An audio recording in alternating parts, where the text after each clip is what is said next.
जय सिया राम दोस्तों। तो आज हम बात करने वाले हैं भगवान परशुराम के बारे में, जिन्हें अष्ट चिरंजीवियों में से एक माना जाता है। आखिर इनका जन्म क्यों हुआ था, क्यों ये भगवान विष्णु के अंश अवतार कहलाते हैं और क्यों इन्होंने अपनी माता का जो सर है वो धड़ से अलग कर दिया था। आखिर ये इतने क्रोधी स्वभाव के क्यों थे और क्या हुआ था जब इन्होंने अपनी माता का सर धड़ से अलग कर दिया था। और आज भी जिसका शरीर अपने इस पृथ्वी पर जो है जीवित है और आज भी कई भक्तों को ये जो है दर्शन भी देने आते हैं। तो हम जानेंगे कि अब भगवान परशुराम का स्थान किधर है, जहाँ पर वो आज भी तपस्या में लीन है और भगवान कल्कि के आने का इंतजार कर रहे हैं। तो चलिए टॉपिक को करते हैं स्टार्ट। सबसे पहले हम ये जानेंगे कि आखिर परशुराम भगवान है कौन और इनका जन्म हुआ क्यों था। और अगर ये विष्णु भगवान का अवतार हैं तो भगवान विष्णु के अन्य अवतारों की तरह इनकी पूजा अर्चना क्यों नहीं की जाती है। तो हिंदू शास्त्रों के अनुसार परशुराम जी को भगवान विष्णु का छठा अवतार माना जाता है। उनके पिता का जो नाम था वो था जमदग्नि तथा माता का नाम था रेणुका। इनके साथ ही जो है परशुराम के 4 भाई थे, रुक्मवान, सुषेण, वसु और विश्वासु के बाद ये थे और वह अत्यंत क्रोधी स्वभाव के थे। वैसे तो भगवान विष्णु ने जब भी अवतार लिया है तो उसका उद्देश्य केवल धर्म की स्थापना रही है और अधर्म का नाश माना जाता है, लेकिन परशुराम जी जो कि विष्णु के अवतारों की श्रृंखला में छठे व स्वभाव से आवेश अवतार माने जाते हैं। भगवान विष्णु के 7वें अवतार श्री राम थे और 8वें अवतार कृष्ण अवतार के समय तक वो उपस्थित माने जाते हैं। इतना ही नहीं, इनकी गिनती तो महर्षि वेदव्यास, अश्वत्थामा, राजा बलि, हनुमान जी, विभीषण, कृपाचार्य, ऋषि मार्कंडेय सहित उन 8 अमर किरदारों में भी होती है, जिन्हें चिरंजीवी कहा जाता है, जिन्हें कालांतर तक अमर माना जाता है। कई संदर्भों में तो भगवान विष्णु के कल्कि अवतार के रूप में भगवान जो है स्वयं परशुराम के पुनः अवतरित होने की मान्यताएं भी प्रचलित हैं।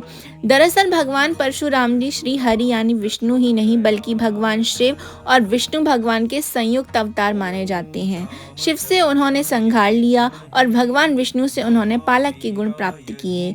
तत्कालीन क्षत्रिय राजा जो अपनी सत्ता व शक्ति के नशे में धर्म कर्म को भूल चुके थे और ऋषि मुनियों सहित पूरी मानवता के लिए खतरा पैदा हो गया था, उन कार्तवीर्यार्जुन, सहस्त्रबाहु या कहें सहस्त्रार्जुन जैसे मदांध को सबक सिखाने के लिए ही परशुराम जी अवतरित हुए थे। क्या आप सभी को पता है कि परशुराम जी का जो बचपन का नाम था वो परशुराम नहीं था, उनका नाम था रामभद्र। परशुराम के जन्म का जो नाम था वो राम माना जाता है।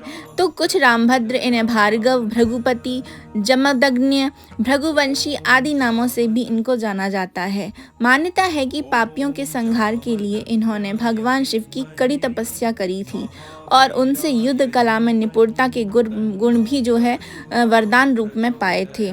तो ऐसा भी कहा जाता है कि जो भगवान परशुराम जी के गुरु हैं वो भगवान शिव स्वयं हैं। भगवान शिव से उन्हें कई अद्वितीय शस्त्र भी प्राप्त हुए थे। इन्हीं में से एक था भगवान शिव का परशु, जिसे को फरसा या कुल्हाड़ी भी कहा जाता है। यह इनको बहुत ज़्यादा प्रिय था व इसे हमेशा वो अपने साथ रखते थे। परशु जो है धारण करने के कारण इनको परशुराम कहा गया, इसीलिए जो है भगवान परशुराम को जो है परशुराम नाम दिया गया। अब बात ये आती है कि भगवान विष्णु के जैसे अन्य अवतारों की पूजा होती है घरों में मूर्तियां रख करके, वैसे जो है इनकी पूजा क्यों नहीं की जाती है परशुराम जी की। तो कई लोग जो हैं वो पूजा करते भी हैं, लेकिन जिन लोगों को अपने जीवन में आत्मविश्वास, साहस प्राप्त करना हो उनको इनकी पूजा ज़रूर करना चाहिए। जिन व्यक्तियों के शत्रु अत्यधिक हैं, जो शत्रुओं से घिरे रहते हैं, उनको भी भगवान परशुराम जी की पूजा जो है ज़रूर करना चाहिए। उनकी चालीसा का पाठ भी ज़रूर करना चाहिए घी का दीपक लगाते हुए। भगवान परशुराम जी की जो चालीसा है वो मैं नीचे डिस्क्रिप्शन बॉक्स में दे दूंगी, आप उसको वहाँ से देख सकते हो। तो परशुराम जी को सप्त चिरंजीवियों में से एक माना जाता है, जबकि विष्णु भगवान के अन्य सभी अवतार पृथ्वी लोक से जा चुके हैं। इसीलिए भगवान परशुराम जी की पूजा नहीं बल्कि उनका आवाहन किया जाता है। इसके साथ ही परशुराम जी भगवान विष्णु के उग्र अवतार भी माने गए हैं, जिनकी पूजा करने से अत्यधिक ऊर्जा आपको प्राप्त होती है। एक सामान्य प्राणी अधिक ऊर्जा को नियंत्रित नहीं कर सकता, इसीलिए भी इनकी आराधना ज़्यादातर लोगों के द्वारा नहीं की जाती है। हालांकि योग ध्यान से सिद्ध व्यक्ति आज भी भगवान परशुराम जी का आवाहन करते हैं। परशुराम जी की स्तुति और आवाहन करने से व्यक्ति के पराक्रम में और साहस में वृद्धि होती है और पारलौकिक ज्ञान भक्त को प्राप्त होता है। साहसिक कार्य करने वाले लोगों के लिए परशुराम जी की आराधना करना अत्यधिक शुभ फलदायी साबित होता है। भगवान परशुराम जी इतने न्यायप्रिय थे कि उनके आगमन से ही समस्त प्रजा जो थी वो निर्भय हो जाया करती थी। वह सामाजिक समानता व मानव कल्याण के प्रबल पक्षधर थे। जब जब आताताइयों ने तप के द्वारा प्राप्त शक्तियों का इस्तेमाल अधर्म पूर्वक किया, जिससे समस्त मानव जाति उनकी अनीतियों, अन्याय एवं अत्याचारों से दुखी हो गई, तब तब भगवान ने धर्म पूर्वक उन अधर्मियों का नाश किया तथा शाश्वत मानवीय धर्म की स्थापना भी की। इसीलिए भगवान परशुराम जी ने सदैव यह प्रयास किया है कि इस शस्त्र और शास्त्र का जो ज्ञान है वो किसी सुपात्र को ही दिया जाए। भगवान विष्णु द्वारा प्रदत्त शारंग धनुष महर्षि ऋचिक ने अपने पौत्र परशुराम जी को प्रदान किया था। ब्रह्मर्षि कश्यप तथा महर्षि विश्वामित्र से शिक्षा प्राप्त कर भगवान परशुराम समस्त शस्त्र और शास्त्रों के ज्ञाता हो गए थे। परशुराम जी सदैव अपने गुरुजनों तथा माता पिता की आज्ञा का पालन भी किया करते थे। परशुराम जी ने अपनी पितृभक्ति के फलस्वरूप अष्ट चिरंजीवियों में स्थान प्राप्त किया था, अर्थात वे आज भी जीवित हैं। इनके तपोबल एवं योग बल से समस्त भूमंडल तथा तीनों लोग परिचित थे। शस्त्र और शास्त्र ज्ञान का जो प्रयोग है केवल मानव कल्याण के लिए ही हो, ऐसी व्यवस्था भगवान परशुराम ने की थी। अधर्म के प्रति सदैव क्रोध परायण रहने वाले भगवान परशुराम जी ने अश्वमेघ महायज्ञ का आयोजन कर सप्तद्वीप युक्त पृथ्वी महर्षि कश्यप को दान स्वरूप में दी थी और उनके आदेश अनुसार स्वयं महेंद्र पर्वत पर चले गए थे और आज भी उनका निवास स्थान वही है। एक समय भगवान परशुराम जी भगवान शिव के दर्शन हेतु कैलाश पर्वत पर गए।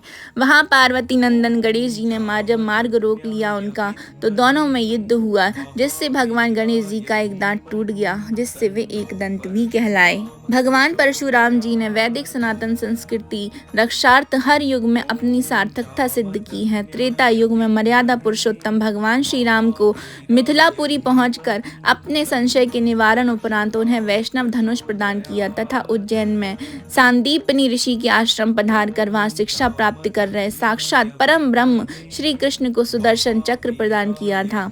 कलयुग में होने वाले भगवान के 10वें कल की अवतार में भी भगवान कल्कि को भगवान परशुराम जी द्वारा ही शिक्षा प्रदान की जाएगी। परशुराम जी के अनेक निर्देश अनुसार भगवान कल्कि भगवान शिव की तपस्या कर उनसे दिव्यास्त्रों को प्राप्त करेंगे। क्यों ब्राह्मण कुल में जब भगवान परशुराम का जन्म हुआ था, लेकिन इनका स्वभाव जो था वो क्षत्रियों जैसा था। तो भगवान राम और परशुराम दोनों ही विष्णु जी के अवतार हैं। भगवान राम क्षत्रिय कुल में पैदा हुए, लेकिन उनका जो व्यवहार था वो ब्राह्मणों जैसा था। वहीं भगवान परशुराम जी का जन्म ब्राह्मण कुल में हुआ था, लेकिन व्यवहार क्षत्रियों जैसा था। भगवान शिव के परम भक्त परशुराम न्याय के देवता हैं। इन्होंने 21 बार इस धरती से क्षत्रिय विहीन कर दिया था इस धरती को। यही नहीं, इनके क्रोध से भगवान गणेश भी नहीं बच पाए थे। भगवान परशुराम जी की पूजा करने से साहस में वृद्धि होती है। किसी प्रकार का जो भय होता है वो व्यक्ति को कभी रहता ही नहीं है। इनका जन्म पुत्रेष्ट यज्ञ से हुआ था और इन्हें भगवान शिव ने परशु दिया था। इसी कारण इनको परशुराम के नाम से भी जाना जाने लगा। ये कहानी तो सभी लोगों ने सुनी है कि परशुराम जी ने जो है अपनी माता का जो सर है वो धड़ से अलग कर दिया था अपने पिताजी के कहने पर। तो आइए जानते हैं पूरी कहानी के बारे में। एक बार ऋषि पत्नी सरोवर में स्नान करने के लिए गई हुई थी। संयोग से वहां राजा चित्ररथ नौका विहार कर रहे थे। राजा को देख ऋषि पत्नी के हृदय में विकार उत्पन्न हो गया और वह वहां से उसी मनोदशा में लौटकर आश्रम को आ गई। आश्रम में ऋषि जमदग्नि ने जब अपनी पत्नी की यह विकारग्रस्त दशा देखी तो उन्हें सब ज्ञात हो गया, जिसकी वजह से ऋषि बेहद क्रोधित हो गए। सबसे पहले उन ऋषि ने परशुराम के अग्रजों को माता के वध का आदेश दिया, लेकिन मां से मोहवश उनके किसी भी पुत्र ने उनकी इस आज्ञा का पालन नहीं किया। लेकिन जब पिता ने मां का वध करने के लिए परशुराम जी से कहा तो उन्होंने पिता की आज्ञा का अक्षरशः पालन किया। इस पर ऋषि ने आज्ञा न मानने वाले पुत्रों को विवेक विचार खो देने का श्राप दिया। परशुराम से प्रसन्न होकर उन्होंने उस उसे मनचाहा वर मांगने के लिए कहा। इस पर परशुराम जी ने अपने पिता से माता को पुनः जीवित करने का वरदान मांगकर अपनी मां को नवजीवन प्रदान किया। अपने पुत्र की तीव्र बुद्धि देखकर अति प्रसन्न ऋषि पिता ने परशुराम को दिगिगंत तक ख्याति अर्जित करने और समस्त शास्त्र और शस्त्र का ज्ञाता होने का आशीर्वाद भी प्रदान किया। लेकिन परशुराम जी ने पिता के कहने पर अपनी मां का वध किया था, जिसकी वजह से उन्हें मातृ हत्या का पाप भी लगा। उन्हें इस पाप से मुक्ति जो है भगवान शिव की कठोर तपस्या करने के बाद ही मिली थी। भगवान शिव ने परशुराम जी को मृत्यु लोक के कल्याणार्थ परशु शस्त्र प्रदान किया था। यही वजह थी उनको जो है परशुराम कहा गया। परशुराम जी ने अपने स्थायी निवास के लिए भूमि से महेंद्रगिरी शिखर, जिसका नाम गांव में भी है, उनको अपना स्थायी जो है स्थान निवास चुना था। यह वह स्थान है जहां मंदिर स्थित है। ऐसा माना जाता है कि भगवान परशुराम सूर्योदय के समय हिमालय की ओर प्रस्थान करते हैं, हिमालय में तप करते हैं और सूर्यास्त के समय अपने मंदिर में लौट आते हैं। हनुमान जी और अश्वत्थामा की तरह परशुराम भी चिरंजीवी के रूप में माने जाते हैं और आज भी उनके रहने के सबूत धरती पर मौजूद हैं। आज जिस पर्वत पर भगवान परशुराम जी रहते हैं उस पर्वत का नाम है महेंद्रगिरी पर्वत, जो कि उड़ीसा के गजपति जिले में पर लगमुंडी नामक जगह पर स्थित है। यह जगह अपने आप में बहुत सारी रहस्यों को समेटे हुए हैं। महेंद्रगिरी पर्वत पर जो है काफ़ी सारे मंदिर हैं जो काफ़ी ज़्यादा मशहूर हैं। श्रद्धालु यहाँ सच्चे मन से पूजा के लिए आते हैं, इस सच्चे विश्वास के साथ कि उनकी प्रार्थना सुनी जाएगी। यात्रियों का तो यहाँ तक कहना है कि भगवान परशुराम को यहाँ कई बार देखा भी गया है। भगवान परशुराम जी ने अपने पूरे जीवन काल में कई त्याग किए थे। उन्होंने 32 हस्त निर्मित वेदों का निर्माण किया था, जिसके द्वारा उन्होंने त्याग करने का निर्णय ले लिया था। महर्षि कश्यप ने यह विधियां लेकर पूरी धरती पर दक्षिण दिशा में भ्रमण किया था तथा परशुराम को धरती छोड़ने का निर्देश दिया। परशुराम जी ने जिसका पालन करते हुए महेंद्रगिरी पर्वत पर अपना निवास स्थान ग्रहण किया। आज कल युग में एक और स्थान है जहाँ पर परशुराम भगवान आज भी आते हैं अपनी माता से मिलने। तो चलिए जानते हैं उस स्थान के बारे में कि आखिर उसके पीछे की क्या कहानी है। मान्यता के अनुसार जब सहस्त्रबाहु ने जमदग्नि ऋषि के आश्रम में हमला किया और कामधेनु को बलपूर्वक ले जाने लगा, तो महर्षि जमदग्नि ने यह कहकर गाय को देने से इनकार किया कि वह ऐसे नहीं दे सकते, क्योंकि ये गाय उन्हें भगवान विष्णु ने दी है। इससे क्रोधित होकर सहस्त्रबाहु ने महर्षि की हत्या कर दी। इस घटना से दुखी होकर भगवान परशुराम की मां रेणुका जी राम सरोवर में कूद गई और हमेशा के लिए उसमें जल समाधि ले गई। भगवान परशुराम को जब इस घटना के बारे में पता चला तो उन्होंने अपने फरसे से सहस्त्रबाहु का वध कर दिया, साथ ही अपने तपबल से पिता को भी नया जीवन दे दिया। इसके पश्चात भगवान परशुराम ने अपनी मां रेणुका से झील से बाहर आने की विनती की। तब उन्होंने कहा कि वह अब हमेशा के लिए इसी झील में वास करेंगी, लेकिन साल में एक बार वह जरूर भगवान परशुराम से मिलने आएंगी। इसी के साथ इस झील में भगवान परशुराम की मां के नाम से जाने लगा। कहते हैं कि उसी समय रेणुका झील की आकृति भी एक महिला के आकार में ढल गई थी।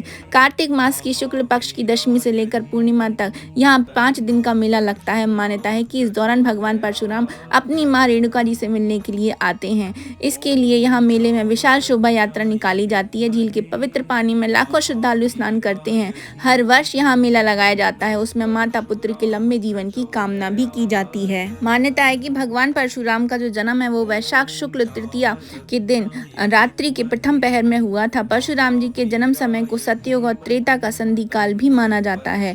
भगवान शिव के परम भक्त परशुराम जी को न्याय का देवता भी कहा जाता है। तो ये एक लोगों के अंदर मिथ है कि भगवान परशुराम केवल क्रोधी स्वभाव के थे और वो सबको दंड दिया करते थे, बट हकीकत ये है कि वो न्यायप्रिय थे और जो भी अन्याय करता था वो उसको दंड दिया करते थे। तो जो मेरे ख्याल से आप सभी लोगों को परशुराम जयंती को जो है मनाना चाहिए, उनकी पूजा अर्चना करनी चाहिए, उनकी चालीसा का पाठ ज़रूर करना चाहिए।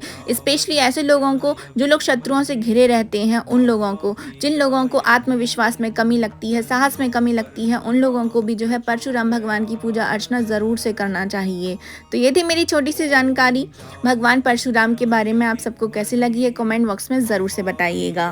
बाकी के जो हैं अष्ट चिरंजीवी जो हैं उनमें से एक चिरंजीवी के बारे में आज हमने बात की है।